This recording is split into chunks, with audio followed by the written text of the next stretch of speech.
The climate change dictionary में आज हम बात कर रहे हैं क्लाइमेट फाइनेंस की।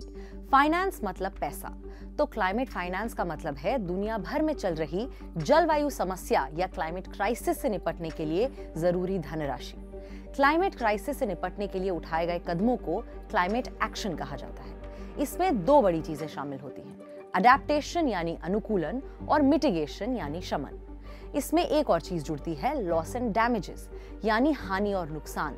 मतलब क्लाइमेट चेंज से हुई घटनाओं की वजह से जो खो गया है या तबाह हो गया है, उसकी भरपाई के लिए जरूरी पैसा।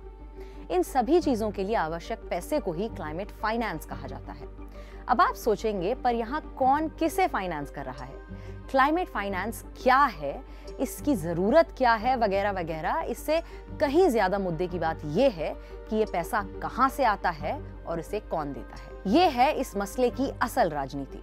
अब इस राजनीति की कहानी को बिल्कुल जीरो से शुरू करते हैं। एक बार की बात है, सालों पहले, दरअसल इतना पहले भी नहीं, ये बातचीत आधिकारिक तौर पर जून 1992 में शुरू हुई, रियो डी जनेरियो में चल रही अर्थ समिट यानी पृथ्वी शिखर सम्मेलन में।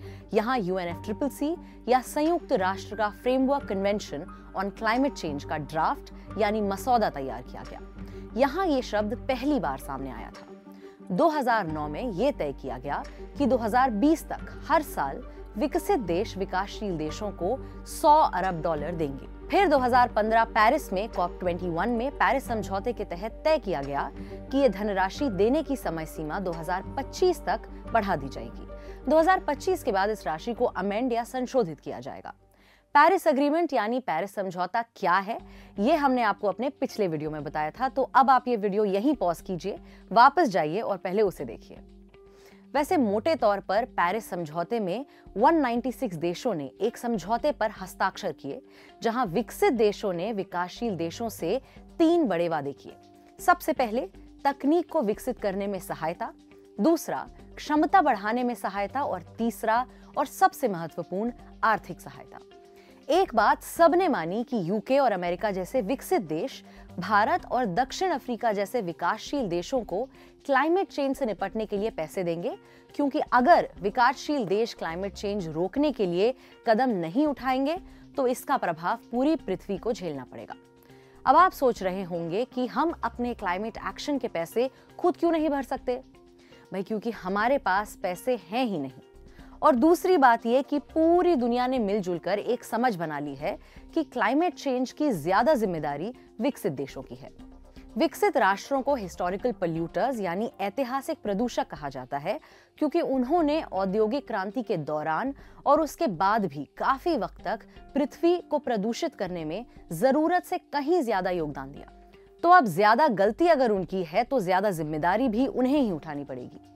तो एक बार ये तय हो गया था कि विकसित देश पैसा देंगे, इसके बाद का सफर आसान होना चाहिए था, लेकिन ऐसा हुआ नहीं। पहले तो ये समझ लें कि जिस पैसे की बात हम कर रहे हैं वो बहुत ही ज्यादा है।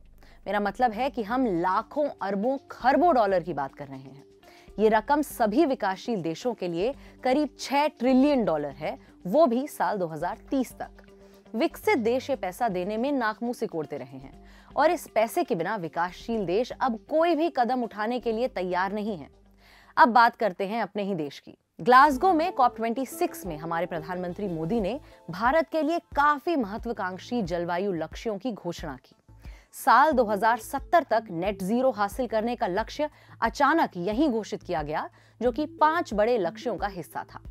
मोदी जी ने कहा कि अगर हम सभी को अपने क्लाइमेट एक्शन को बढ़ाना है तो हमें क्लाइमेट फाइनेंस की सीमा भी बढ़ानी होगी। इसके साथ ही उन्होंने भारत के लिए $1 ट्रिलियन की मांग की। अब सभी ने सोचा कि भारत ने जिन लक्ष्यों की घोषणा की है, ये हमारे NDC या राष्ट्रीय स्तर पर निर्धारित योगदान होंगे, पर हमें पता चला कि ऐसा है ही नहीं। भारत ने कहा कि हम इन लक्ष्यों को अपने NDC के रूप में तभी अपनाएंगे जब हमें ये $1 ट्रिलियन दिए जाएंगे, वरना नहीं। तो ये सारा पैसा आएगा कहां से? ये सब सुनिश्चित करने के लिए कई फंड और कई समितियां स्थापित की गईं, लेकिन इन सब से कुछ खास हासिल हुआ नहीं। मसलन अमेरिका हमेशा से ही पैसे देने में सबसे ज्यादा आनाकानी करता रहा है। 2015 में जब पेरिस समझौते पर सहमति हो रही थी, तो अमेरिका ने कहा कि भैया, इससे उन्हें कोई लेना देना नहीं चाहिए। उनके राजदूत जॉन केरी ने कहा, विकसित दुनिया को इससे बाहर निकालिए। याद रखिए, ये पृथ्वी की समस्या है, आप इस समस्या का अकेले क्या करेंगे। हालांकि काफी नानुकुर के बाद अमेरिका अब समझौते का हिस्सा है, पर मुद्दा ये है कि जेब ढीली करने में सबको दिक्कत है।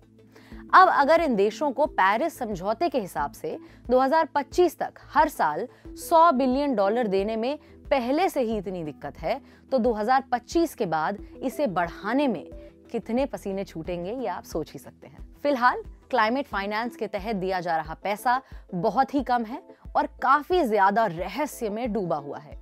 विकसित देश कहते रहते हैं कि लगातार दिया जाने वाला पैसा बढ़ाया जा रहा है, पर बाकी सभी को लगता है कि वो हमें बेवकूफ बनाने के लिए सिर्फ अकाउंटिंग ट्रिक्स खेल रहे हैं। और जब हम कहते हैं वो, तो हमारा मतलब है अमेरिका के नेतृत्व में चल रहे विकसित देश। ये लोग अपने लगातार बढ़ रहे योगदान को दिखाने के लिए अपनी एक कमेटी बिठाते हैं और इनसे कहते हैं कि भैया रिपोर्ट बनाओ। फिर अपनी ही रिपोर्ट में खुद ही को कहते हैं, वाह हमारा योगदान तो काफी बढ़ रहा है, यानी अपने ही मुंह मियां मिट्ठू, और वो भी बढ़ा चढ़ाकर। और जो पैसा ये देते भी हैं उसका एक बड़ा हिस्सा कर्ज की तरह देते हैं, या पहले से दिए हुए कर्ज की ब्याज दर कम कर देते हैं। जैसे अगर कर्ज 10% ब्याज पर दिया था तो ब्याज कम करके 9% कर देंगे और कहेंगे कि 1% क्लाइमेट फाइनेंस मान लीजिए। ये मान लीजिए क्या होता है, ऐसे कैसे मान लें।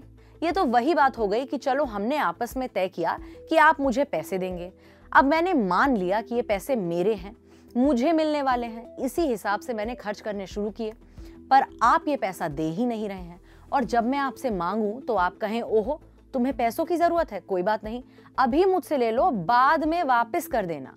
अब ऐसे में तो मैं आपसे चिढ़ ही जाऊंगी ना।